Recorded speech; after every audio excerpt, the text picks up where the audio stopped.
Oke, Bismillahirrahmanirrahim. Assalamualaikum warahmatullahi wabarakatuh. Kembali kita bertemu di virtual eh, bersama dengan saya Nurul Astutiansi. Kali ini kita akan membahas kelanjutan dari uji prasyarat analisis, yaitu tentang uji kehomogenan data. Kalau yang sebelumnya kita pernah membahas uji normalitas data.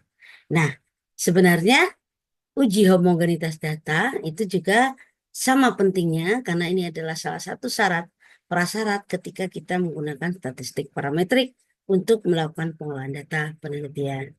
Nah, sebagai filosofi untuk memudahkan pemahaman, misalkan begini, saya ingin misalkan melihat apakah terdapat pengaruh, katakanlah model pembelajaran tertentu, ya misalkan model pembelajaran project based learning terhadap hasil pemahaman konsep siswa. Nah, saya ambil dua kelompok. Ada kelompok kelas 1A, misalnya ada kelompok kelas 1B. Nah, kedua kelompok tersebut memiliki karakteristik yang berbeda.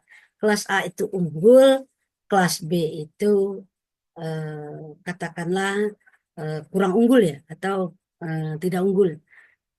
Ketika nanti hasilnya kita mendapatkan hasil kelas A lebih tinggi dari kelas A menggunakan proyek, kelas B tidak, misalkan. Nanti akan kemungkinan bias hasilnya. Kenapa? Karena bisa jadi karena kelas A itu unggul gitu kan. Makanya syarat salah satunya itu kedua kelas harus homogen. Kalau tidak, nanti bukan karena pengaruh model, tapi karena pengaruh kelasnya yang berbeda. Ya. Kalau unggul ya mau model apa saja hasilnya bagus. Baik, kita mulai. Jadi uji homogenitas itu sebenarnya melihat apakah varians atau keragaman dari kelompok data itu sama atau tidak. Jadi ketika kita melakukan uji komparatif seperti ANOVA misalkannya, itu perlu syaratnya datanya harus homogen.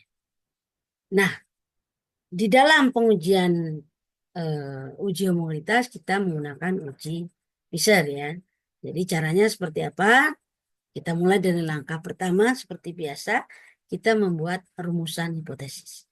Rumusan hipotesis karena ini berbeda dengan waktu kita menguji kenormalan, ya, menguji yang lain karena ini variance, maka kita simbolnya bukan mu, ya, bukan alfa, bukan beta, tapi tau kuadrat. Tau ini adalah simbol ya, dari variance atau ragam. Jadi H0-nya tau 1 kuadrat sama dengan tau 2 kuadrat. Artinya varian data kelompok pertama itu sama dengan varian data kelompok kedua. Dengan kata lain, kedua kelompok data memiliki varian yang sama atau homogen. Nah, kemudian H1-nya tentu lawannya. Kalau tadi sama dengan, maka tau 1 kuadrat tidak sama dengan tau 2 kuadrat. Artinya kedua kelompok data tidak homogen.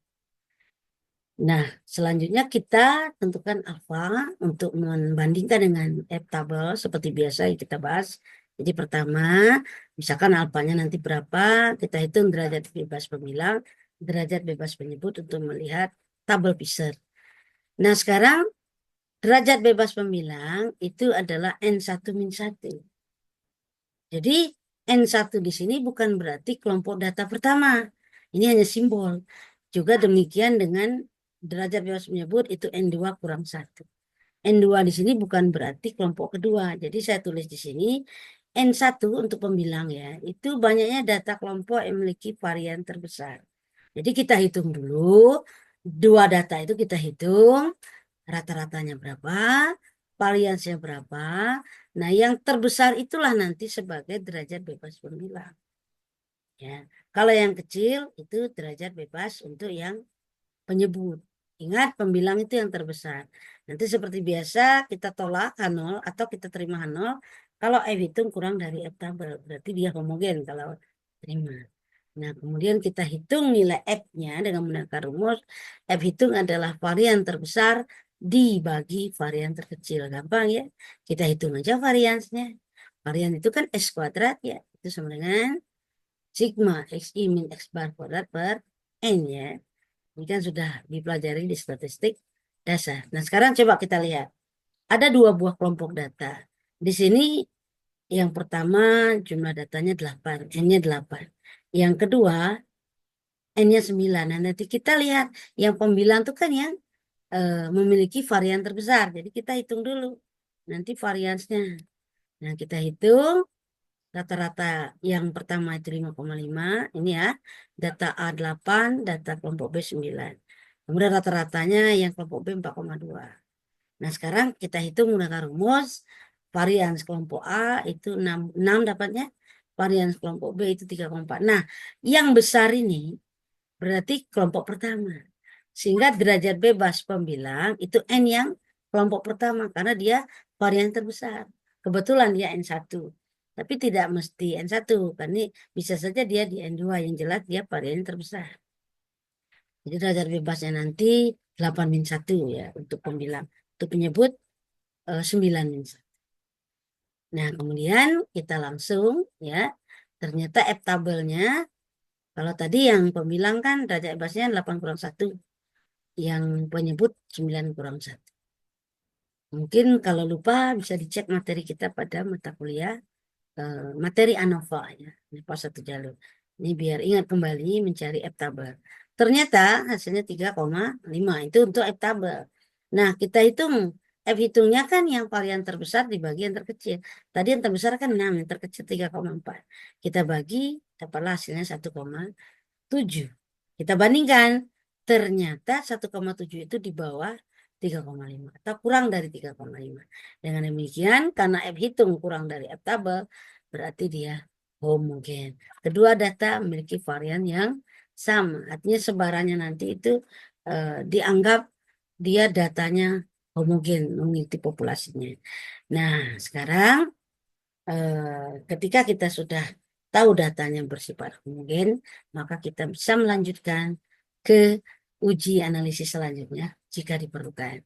Ini hanya prasyarat. Jadi saya ulangi, dalam analisis statistik itu prasyarat atau asumsi yang harus dipenuhi, salah satunya adalah uji kenormalan, uji homogenitas, bisa kalau diregresikan aja uji linearitas, ada uji multiko dan sebagainya.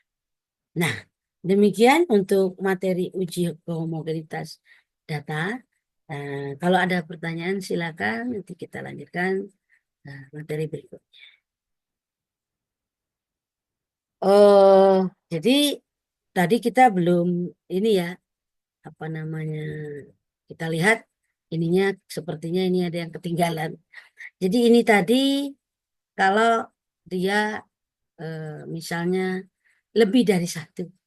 Jadi kalau lebih dari satu, kita bisa membuat seperti ini. Kalau tadi kan hanya dua kelompok data. Dua kelompok data. Kalau dia lebih dari dua kelompok data, makanya dia tahu satu kuadrat, sama dengan tahu dua kuadrat, sama dengan terus aja sampai tahu N. Kalau dua kelompok data, kita hanya melihat apakah kedua kelompok data tersebut homogen atau variannya sama. Kalau lebih, nah berarti kita buat begini, minimal ada sepasang kelompok atau populasi yang memiliki varian seperti ini. Jadi misalnya ada 3, kan dia mungkin yang kelompok pertama berbeda dengan kelompok kedua, tapi mungkin sama dengan kelompok. Ini kalau dia lebih dari satu ya, caranya sama. Oke, demikian materi kita. Kita lanjutkan tutorial berikutnya. Salam bahagia, sukses selalu. Assalamualaikum warahmatullahi wabarakatuh.